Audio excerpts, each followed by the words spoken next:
កណ្ដាលសេដ្ឋកិច្ចធំឡងណាំងត្រមត្រីក្រមុំសំមើលសំមិនមែនបាញ់ចោ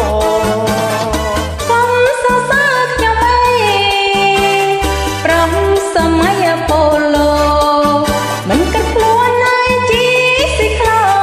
ដើរដោយកោមកចាំឌីស្រីអូឡានបងកំពុងដាក់ចូលហើយជឿទេតុងអោយគេលៀងតាំងពីថ្ងៃមុខនឹងមិនដែលល្បីកុំមកបោកស្រីថាមានលុយឡានអូនសុំអូនប្រុសណៃកុំជាស្រីទៀតកលយាបើបងខំបងកែ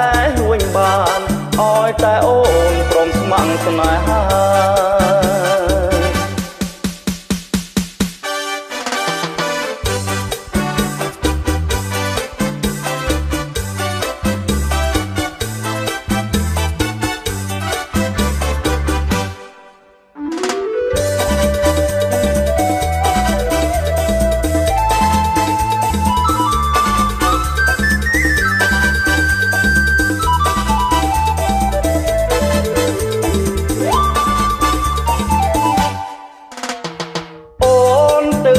មកណាពីងវិញតាធំបងណាំងស្រងស្រីក្រមុំសំអើយសំមិនមែនបាញ់ចោកុំសរសើរខ្ញុំអីប្រំសម័យប៉ូឡូ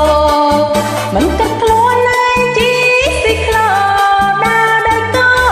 មកចាំឌីស្រីអូឡានបងកំពុងដាក់ចូលហាងតុងអោយគេលៀងតាំងពីថ្ងៃមុខនឹងមិនដែលល្បីកុំមកបោកស្រីថាមានលុយឡាន